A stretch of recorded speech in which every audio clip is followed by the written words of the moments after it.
Have you ever heard something moving beneath your floor at night? Maybe it was just your house settling, or maybe it was something else. Would you open a trapdoor in an old basement if you heard whispers coming from beneath? Let me know in the comments below before we begin if you dare. Hit like if you love horror stories, and subscribe for more terrifying tales. I moved into the house on a Tuesday.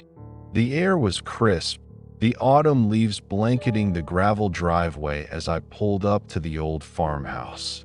It wasn't much to look at: peeling white paint, sagging porch steps, and a roof that would need replacing within a few years. But it was cheap.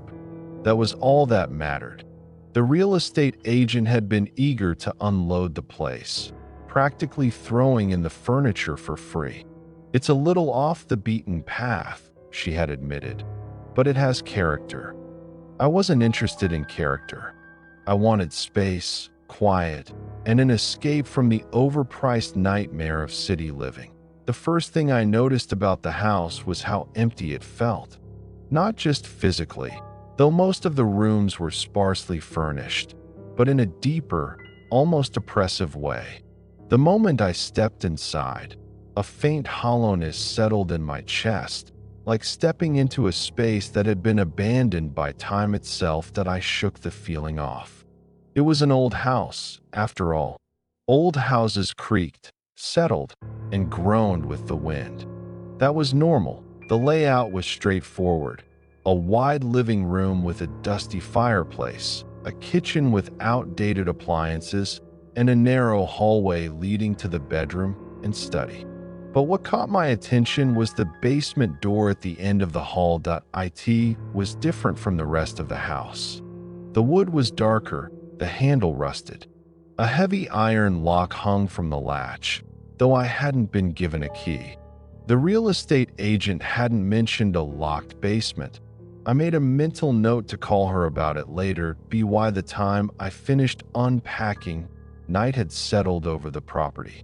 With no TV or internet yet installed, I spent my first evening reading by candlelight, the soft glow flickering against the walls. Outside, the wind whispered through the surrounding trees, and somewhere in the distance, an owl hooted. Then I heard it: a faint scratching sound coming from the floor beneath me. I froze, holding my breath. The sound was subtle, barely audible, like the soft dragging of fingernails across wood. It lasted only a few seconds before fading into silence. Mice, I told myself.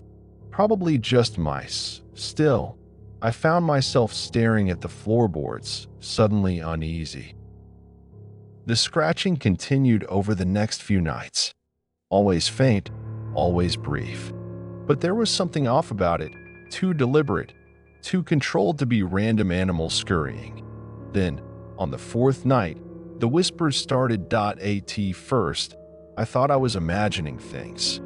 A trick of the wind, or the old house settling. But as I lay in bed, I could hear them: soft, unintelligible murmurs drifting up from the floor. I sat up, heart hammering. I wasn't the kind of person who scared easily. I had spent years living alone, never one for ghost stories or paranoia. But this was different. I climbed out of bed and stepped into the hallway. The house was silent, save for the distant creak of wood shifting. I stood there for a long moment, listening. Nothing. Maybe I was just tired. Maybe my mind was playing tricks on me. I forced myself back to bed, but as I drifted off to sleep, one last thought clung to me. The whispers had been coming from directly below me. The next morning, I woke up feeling unsettled.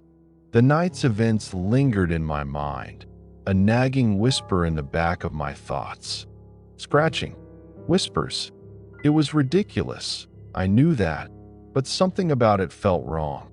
After making coffee, I decided to check the floors for signs of rodents. If there was something living under the house, I needed to deal with it before it became a real problem. I grabbed a flashlight and stepped outside, circling around to the foundation. The house was built on a raised structure with a crawl space beneath. I crouched down, shining the light into the narrow opening. The beam cut through the dust and darkness, revealing tangled roots, old piping, and nothing else. No signs of burrowing, no nests, no tracks in the dirt. The space was empty. I exhaled, pushing away the unease creeping up my spine. Maybe the sound had been something else, wood settling, pipes contracting in the cold. Old houses made noise, that was all.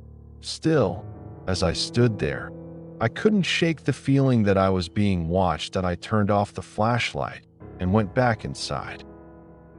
That night, the whispers returned. I woke up to the familiar scratching, but this time, it was directly beneath my bed. I bolted upright, heart pounding, and then I heard it. A voice, faint, breathy, almost human, murmuring something just below me. I didn't move. I barely breathed. I just listened. The words were impossible to make out, distorted as if spoken from a great distance. But I knew one thing for certain. It was saying my name. A rush of cold terror washed over me. I forced myself to move, swinging my legs over the bed and flicking on the light. The room was empty. The house was silent, but the floor beneath me felt wrong, too thin, too hollow. I had to know what was down there. The next day, I started researching the house. The real estate agent hadn't mentioned much about the previous owner, only that the property had been vacant for a long time. But something felt off. I drove into town and visited the local library, searching through old newspapers and records. It took hours, but eventually I found something. An article dated nearly 50 years ago. The headline sent a chill down my spine. Local man vanishes from farmhouse. No signs of forced entry. The article described a reclusive man who had lived in the house before me. He had been reported missing by a relative who hadn't heard from him in weeks. When authorities searched the property, they found his belongings untouched. No signs of a struggle, but the basement door had been nailed shut from the inside. I sat there, gripping the newspaper, my breath shallow. The basement, the locked door. Something happened in that house, and I was starting to think it had never really ended. That night, I decided to break into the basement. I stood in front of the door, crowbar in hand, my pulse hammering in my ears. The whispers had been getting louder, the scratching more insistent. I needed to know what was down there. With a deep breath, I jammed the crowbar into the lock and pried it open. The old metal snapped, and the door swung inward with a low, groaning creak. A wave of cold air rushed past me, thick with the scent of earth and something rotting. I flicked on my flashlight and stepped inside. The basement was wrong. It didn't feel like a normal room. The air was too thick, the shadows too deep. The wooden support beams were covered in strange carvings, symbols I didn't recognize. And in the center of the room, half buried under dust and debris, a trapdoor, old, bloodstained, and nailed shut. I stared at the trapdoor, my breath coming in short, shallow bursts. The wood was old, splintered, and covered in dark stains that I didn't want to identify. The nails sealing it shut were rusted, but something about them looked deliberate, as if whoever had hammered them in had been desperate to keep whatever was beneath from getting out. The scratching had stopped. The house was silent, the air thick with something heavy. Like the moment before a storm, when everything holds its breath.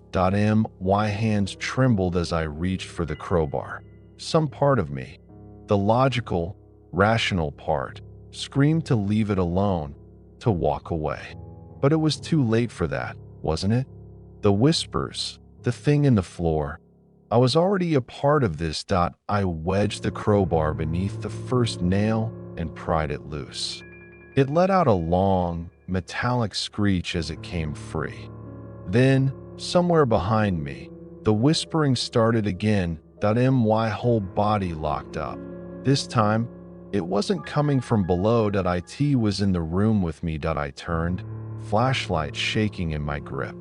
The basement was empty, but the air felt crowded, like unseen figures were standing just beyond the edge of the light. Something brushed my shoulder. I swung the flashlight wildly, but there was nothing there. I should have stopped. I should have left, but I didn't. I ripped out the last nail, grabbed the trapdoor handle, and pulled it open. The floor groaned as the wood gave way, revealing a gaping black hole beneath. A rush of air spilled out, thick, wet, ice cold. It smelled like earth and rot, like something that had been left to fester for years. And then, the whispering turned into a scream. I stumbled back as the darkness below moved. Something shifted in the pit, a slithering, twisting shape just beyond the edge of my flashlight beam. Then I saw it first. It was just a shadow, deep and featureless. But as it rose, its form began to take shape. Too many limbs, too many joints bending the wrong way. A mouth that stretched too wide, filled with teeth that didn't belong to any living thing. It was hungry, and it had been waiting. The thing in the pit moved, its shifting form writhing in the darkness beneath me. A low, wet sound, something between a growl and a sigh, slipped from its too wide mouth. I could hear teeth clicking together, the sharp snap of bone on bone as it twisted its head upward, facing me with a mouth, but no eyes. It had been whispering to me for days, calling my name. I had let it out. The air around me thickened, pressing against my skin like a weighted blanket soaked in ice water. My limbs felt heavy, my mind screaming at me to run, but my body wouldn't move. The whispers filled the room now, overlapping voices, dozens of them, maybe more, all speaking in a language I couldn't understand. Except for one word, stay.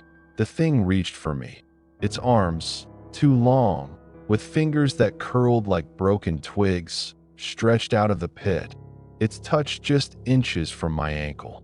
The wood beneath me creaked, the floorboards bending inward as if they were trying to drag me down with it. No, the moment my body snapped out of its paralysis, I threw myself backward, slamming into the wall so hard I nearly lost my grip on the flashlight. The whispers grew frantic, rising into a desperate, pleading chorus. The thing dragged itself further up, its limbs clawing at the floor, at the air, at me. I ran. I didn't think. I didn't breathe. I just ran. The basement door slammed shut behind me, and for the briefest moment, I thought maybe, just maybe, I had escaped. Then the floor buckled, not just in one spot, everywhere. The entire house groaned, the wood beneath my feet softening like rotting meat. The walls stretched, the ceiling tilted, and I realized it wasn't just beneath the basement. It was everywhere. The whispering surrounded me now, coming from inside the walls, beneath the floorboards, behind the locked doors I had never opened.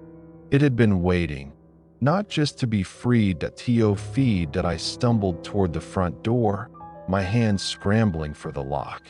The metal burned under my touch, the handle twisting, shifting, as if something was pressing against it from the other side. A shadow stretched across the floor beside me, tall, thin, bending at impossible angles. I threw the door open and ran into the night.